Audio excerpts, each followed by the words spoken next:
Muito bem, nós estamos felizes de estarmos apresentando mais um Expresso Teológico. E hoje nós estamos aqui com a participação do pastor Wilson Porte.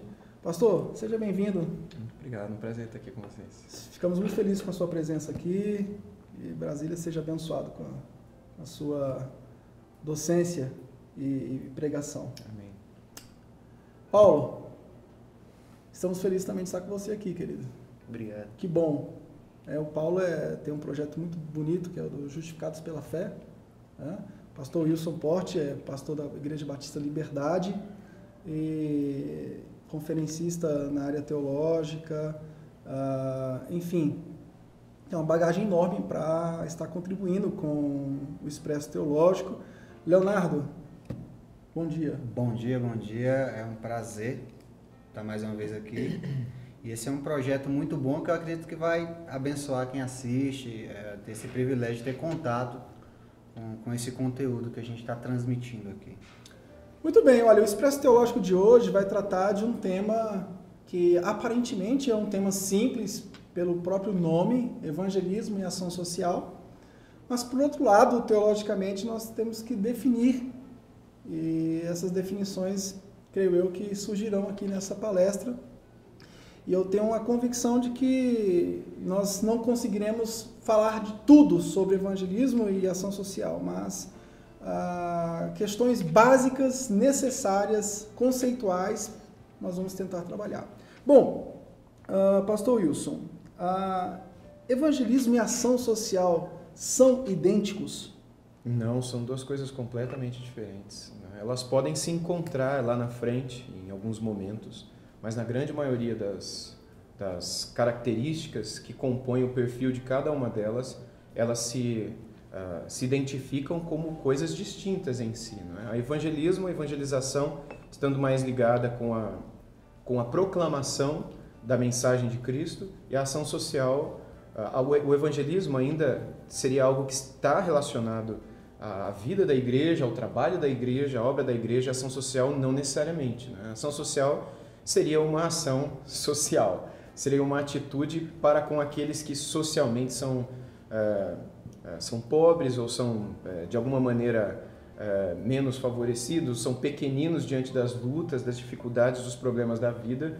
São pessoas que precisam de socorro, precisam de atenção, precisam de ajuda, e então a gente socorre essas pessoas por meio de algumas atitudes, de algumas ações. E essa não é, em princípio, uma responsabilidade da igreja, mas acaba sendo uma consequência dos crentes, não é? Uma consequência da nossa fé, de modo que, embora não deva fazer parte do carro-chefe de uma igreja, deve, sem dúvida nenhuma, fazer parte da vida de um crente. Então, o crente ele deve fazer esse tipo de ação, ele deve ter esse tipo de cuidado. Isso me parece muito claro nas palavras de Jesus e também nos livros apostólicos. Bom, Léo, quando a gente fala de ação social, a gente lembra muito bem da teologia da libertação. Sim. E, infelizmente, a gente tem visto como aconteceu na teologia da libertação a dicotomização, ou seja, uma luta por direitos, uma luta por liberdade, por igualdade, e isso se tornou um fim em si mesmo. E algumas tendências atuais me parece que está acompanhando essa tendência da teologia da libertação, né, de querer trabalhar a ação social do ponto de vista de lutas por direitos, a luta pela paz, assim, e a proclamação parece que fica bem escondidinha lá, né? Existe um problema significativo nesse contexto, porque a teologia da libertação ela trabalha com a ideia de salvação social, ou seja, salvar uma pessoa seria colocar ela, dar condições de vida para ela, que eles vão falar que são condições justas. Só que eu acho um perigo você reduzir a pobreza apenas aos aspectos econômicos. Eu acredito que a ação social ela deve ser trabalhada, assim, pelo crente, como eles colocou. A igreja teria a responsabilidade de dar os princípios para esse crente, esse cristão, ser um agente de transformação na sociedade, mas ao mesmo tempo existe uma necessidade de ampliação do conceito de pobreza, de ampliação do conceito de injustiça. Quando eu limito, tudo bem que na América Latina nós temos esse problema de pobreza econômica, o problema de classes. E essa luta contra a teologia europeia, não pela justifica. falta da contextualização, não justifica, não né? justifica. É preciso ampliar. Nós temos vários tipos de pobreza, né? Dentro desse aspecto, a gente tem pobreza estética, pobreza afetiva, a gente tem um nível de pobreza muito grande.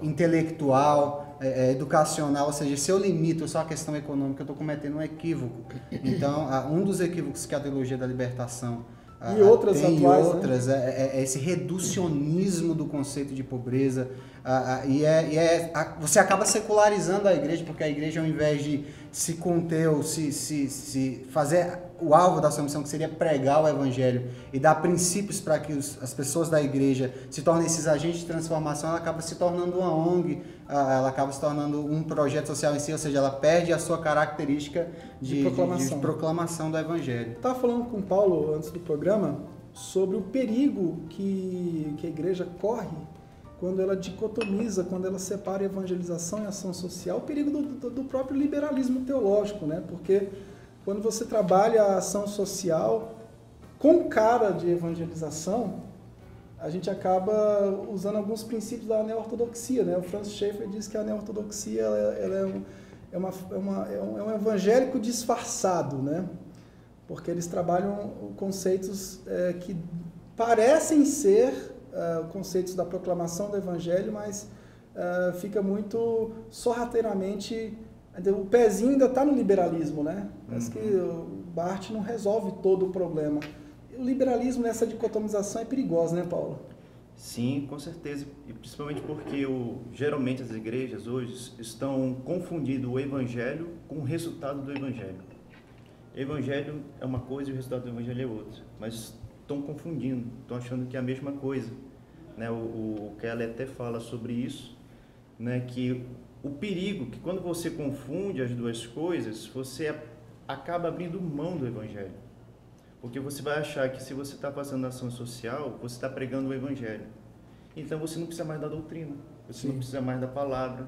E isso vai enfraquecendo e o liberalismo ganha. E os liberais, eles trabalham terreno. justamente isso, né? Eles trabalham essa hermenêutica da vida por conta da dicotomização de Jesus e Paulo, então eles trabalham a hermenêutica da vida sem necessidade de trabalhar questões doutrinárias, né? Isso é tão perigoso, né? Sim, com certeza. A gente não vê essa dicotomização na Bíblia, né?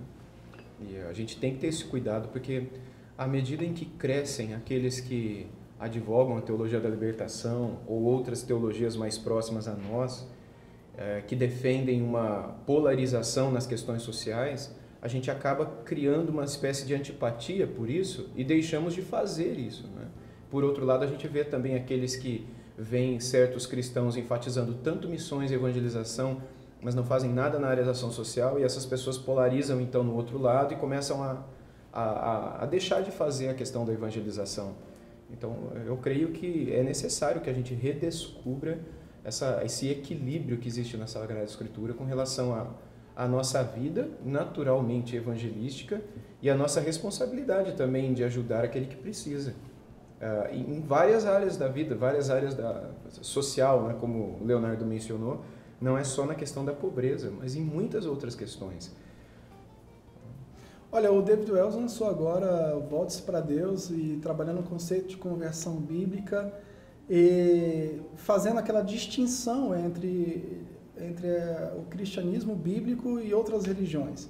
E a gente vê atualmente o diálogo interreligioso muito forte por conta dessa marcação no social contra as lutas da injustiça, da desigualdade, né? Inclusive, o Papa vai fazer parte das comemorações dos 500 anos da Reforma agora, salvo engano, lá em Wittenberg, né?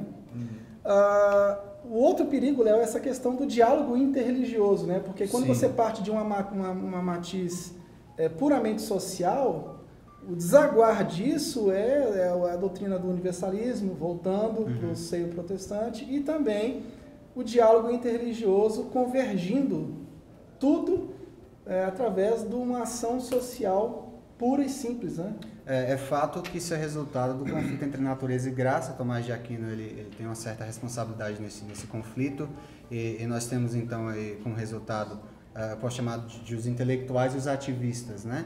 Agora a questão do diálogo interreligioso, existe uma influência muito forte do liberalismo teológico, que também foi influenciado por Kant, nessa ideia de você colocar Deus, que o Schaeffer chama da linha do desespero, acima da linha do desespero, e Deus não é um ser compreensível. Então, todo e qualquer tipo de busca a Deus seria válida. Então, nesse sentido, a gente enxerga isso hoje, por exemplo, em Brasília, existe isso, de pessoas que estão dialogando, mas não é só um diálogo, existe uma troca de crenças, existe um flerte, né? E isso é resultado também do liberalismo, que coloca Deus como um ser incompreensível, como um ser que não se comunica, não se revela. E isso é um perigo, porque então a ferramenta agora que eu tenho não é mais o evangelho, a ferramenta que eu tenho para lidar com essas questões talvez seria uma teologia da libertação ou coisas do tipo, e eu trato o ser humano com dignidade. A gente não está advogando contra isso, nós precisamos tratar o ser humano com dignidade, mas se existe um bem em comum, é válido até mesmo a troca de experiências religiosas em alguns casos. Isso é extremamente perigoso, porque isso mina alguns aspectos fundamentais da nossa fé. Então a gente percebe alguns protestantes ou pseudos protestantes que estão em conexão com ritos e com crenças que são evangélicos disfarçados, né? Então é complicada essa situação e a gente enxerga isso hoje, infelizmente. Agora, a questão do método histórico crítico, acho que essa dicotomia, ela é parte do método histórico crítico, né? Porque quando você considera somente os evangelhos, uma questão da praxis, e abandona as cartas, você acaba chegando nesse nível, né? De que, olha, eu vou ficar com alguns ditos de Jesus, trabalho o Jesus histórico, e a minha praxis vai ser uma praxis de Jesus. É aquele famoso cara que diz, não, meu negócio é Jesus. E descarta aquilo que os apóstolos fizeram dele. E tudo aquilo que Jesus falou também, porque Jesus apontou para a lei, para os profetas, não é? Para todo o Antigo Testamento, sobre o qual o Novo Testamento foi construído. Então, quando eu fico só com o que Jesus falou, quando eu digo que o que me importa é apenas aquilo que Cristo disse, isso já revela uma absoluta ignorância minha do que Cristo disse. Na verdade, eu falo que eu fico com Jesus, mas eu não sei quem Jesus é, e nem o que ele falou, porque se eu soubesse, eu iria atrás de tudo aquilo que ele disse sobre o restante das Escrituras, e também construiria o meu pensamento, o meu discurso e a minha prática baseado naquilo que baseou a dele, né? E obviamente ele não se baseou em suas próprias palavras, né? Ele se baseou em algo que vai muito além disso. Quer dizer, essa negação da ortodoxia junto com a ortopraxia, o uso da prática, conforme alguns ditos de Jesus, ignorando a ortodoxia, o método histórico crítico, eu vejo ele como um grande culpado disso tudo, né? Eu creio que ele é quem começa quase 200 anos atrás, ele que dá início a isso, a essa possibilidade de você olhar para a Escritura, desconstruindo algumas coisas que sempre foram certas para a teologia, para a interpretação da palavra e tudo mais. E esse tipo de questionamento foi uma porta aberta para a entrada de uma série de teologias erradas, uma série de doutrinamentos e doutrinas, enfim, que levam os cristãos para longe da palavra, e é impossível hoje que a gente feche essa porta. O que a gente pode fazer hoje é atirar contra, né, atirar em cima, atirar na cabeça da doutrina para tentar destruí-la e matá-la, mas é impossível jogá-la fora mais, porque ela já fez discípulos e escolas e pessoas muito aparentemente boas e inteligentes que já as abraçaram. E, enfim, eu acho que a gente também, por outro lado, não pode ignorar, achando que não está acontecendo nada. Mas eu creio que esse grande esfriamento, esse amortecimento no evangelicalismo moderno se dá por conta justamente dessa porta que um dia foi aberta lá atrás para questionar as Escrituras, não é? Se o evangelicalismo tivesse ficado da forma clássica, como nasceu, tivesse flertado com os séculos posteriores, a gente não estaria sofrendo tanto, né? Sim. Agora, Paulo, a gente está falando, a influência da fé reformada não é uma influência arrogante, né? Às vezes as pessoas falam, a fé reformada é arrogante, porque parece que ela está se colocando como um ponto máximo de cosmovisão. É isso, a fé reformada é arrogante nesse sentido? Não vejo que seja isso, não. Eu vejo que é um resgate, né, do que do início foi. Tem muitos evangélicos que não conhecem a sua história. não sabe da Reforma Protestante, não sabe o que aconteceu, inclusive aquilo que você falou do Papa, não sabe que a Reforma Protestante, a divisão entre católico e protestante, foi justamente por causa da justificação pela fé. E hoje o catolicismo e o protestante não abriram mão desses conceitos, mas por não conhecerem, estão fazendo ecumenismo, né? Entre as religiões que não tem ecumenismo como. nasceu com uma proposta missionária, né? Mas depois ele se torna um diálogo interreligioso, né? Aí é... Léo, o desafio então para a gente finalizar é unir duas coisas, né? Sim, ortodoxia e ortopraxia, e eu vejo que a fé reformada ela fez isso muito bem. A fé reformada, dentro do meu ponto de vista, ela é a única que consegue fazer isso de uma maneira equilibrada. Eu falo de Calvino, a gente tem a Genebra como exemplo, eu falo do Kuyper, e dessas pessoas que desenvolveram a fé reformada. O próprio Schaeffer, né, que tinha uma abertura para comunitária fora do comum, né? E a fé reformada, ela conseguiu colocar as coisas no seu devido lugar e resolver esse conflito entre natureza e graça que foi uma influência que teve no histórico lá em Tomás de Aquino. Ele conseguiu, a fé reformada fez isso de uma maneira fantástica, e eu acredito pessoalmente e aqui eu vou usar os termos do Kuyper, é a única cosmovisão que nos daria condições mais segurança, né? De resolver esse problema. Na verdade, eu entendo, pode até parecer meio arrogância, mas eu entendo que a fé reformada seria essa cosmovisão, a resposta para esses dilemas que nós temos vivido. Então, fé reformada... Diante da dinâmica teológica, né? Porque a teologia é dinâmica, né? Diante dessa dinâmica, a fé reformada parece que ela sempre está colocando os movimentos no eixo, né? E eu não falo de uma fé reformada genérica que trata só de soteriologia, tá? Eu estou falando da abrangência da fé reformada. Então, a fé reformada é muito mais do que soteriologia. Então, cabe pesquisar, cabe observar e enxergar nela. Aí a cada um vai fazer isso, né? Mas eu acredito que ela seja uma resposta bíblica viável que consegue unir ortodoxia e ortopraxia de uma forma saudável. Bom, Wilson, queria que você desse algumas considerações finais. Poxa, é uma alegria estar aqui com vocês. Eu agradeço o convite, participando do programa, e faço minhas palavras do Léo. Eu acredito que nós precisamos desse resgate e dessa reorientação com relação à ortodoxia e à ortopraxia, para que a gente viva um cristianismo equilibrado e justo também, né? E que Deus continue abençoando o ministério de vocês. Amém. É um prazer. A gente agradece a sua presença e contamos com a sua ajuda, a sua experiência nesse processo aqui em Brasília, né? O Paulo, Brasília, às vezes é um lugarzinho esquecido, né? Nós sofremos aqui, né? Nós estamos juntos sofrendo, né?